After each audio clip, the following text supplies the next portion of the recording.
తిరుమల లడ్డూ కల్తీ వ్యవహారంపై ఆంధ్రప్రదేశ్లో రాజకీయ శాఖలు కొనసాగుతున్నాయి. తాజాగా విజయనగరం జిల్లా చీపురుపల్లి జనసేన ఇన్ఛార్జ్ విసినిగిరి శ్రీనివాసరావు వైసీపీపై విరుచుకుపడ్డారు. నెయ్యితో లడ్డూ ఎలా తయారు చేశారని నిలదీశారు. వైసీపీ ఒక బూతుల పార్టీ అని, అసలు ఆ పార్టీయే ఒక కల్తీ పార్టీ అంటూ తీవ్ర వ్యాఖ్యలు చేశారు. తిరుమల లడ్డూలో జంతువుల కొవ్వు కలిసిందన్న అంశంపై విసినిగిరి శ్రీనివాసరావు స్పందిస్తూ ఇది కేవలం తిరుపతికే పరిమితం కాలేదని ఆరోపించారు. అన్నవరం, సింహాచలం, శ్రీశైలం వంటి ప్రముఖ క్షేత్రాల్లో కూడా గత ప్రభుత్వ హయాంలో కల్తీ జరిగిందని ఆయన అనుమానం వ్యక్తం చేశారు. హిందువుల మనోభావాలను దెబ్బతీసిన వైసీపీ నాయకులు ఇప్పుడు నీతులు మాట్లాడడం హాస్యాస్పదంగా ఉందన్నారు. నెయ్యితో లడ్డూలు తయారు చేసి కోట్లాది మంది భక్తుల నమ్మకాన్ని వమ్ము చేశారు. వైసీపీ నాయకులకు అసలు అర్థం పర్థం ఉందా? ముఖ్యమంత్రిని దుర్భషలాడిన నాయకులను వెనకేసుకొస్తున్నారంటే మీ సంస్కృతి ఏంటో అర్థమవుతోంది.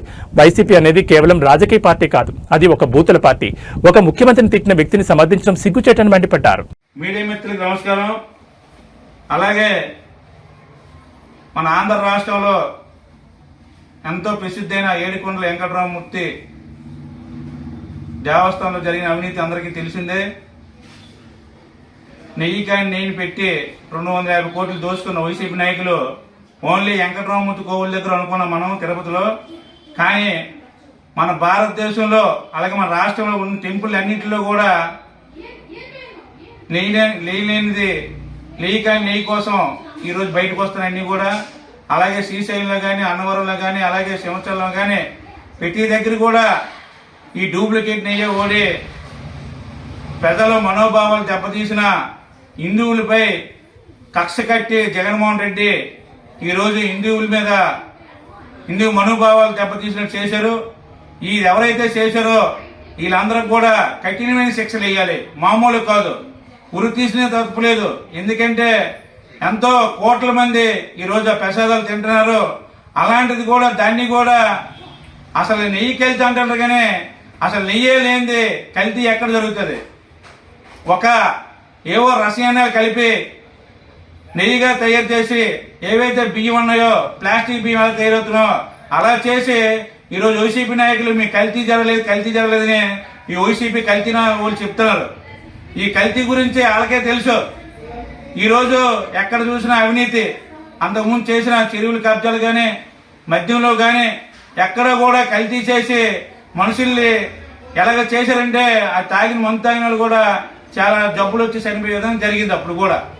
ఈరోజు మరి వీళ్ళు చెప్తున్న నిదాలు చూస్తుంటే ప్రజలు ఆశ్చర్యపోతారు. అసెంబ్లీలో కూడా బొత్స సత్యనారాయణ గారు మాట్లాడారు తిట్ల కోసం. ఒక అంబటి రాంబాబు ఒక సీఎం అనే బూతులు తిరిగితే దాన్ని కూడా సమర్థిస్తుంటే మరి బొత్స సత్యనారాయణ సీనియర్ ఎక్కడ పెట్టారు? 40 సంవత్సరాలు 50 సంవత్సరాలు సీనియర్ ఎక్కడ పెట్టారు? 2 రాష్ట్రాలకి అప్పుడు పనిచేశారు మినిస్ట్రీగా. మరి అతను చెప్పాలి అలాంటివే. జోగు రమేష్కి అప్పుడు ఎలా తిట్టారు బూతులు. రోజు వైసీపీ నాయకులు నోరు ఎక్కడికి వెళ్ళాయి?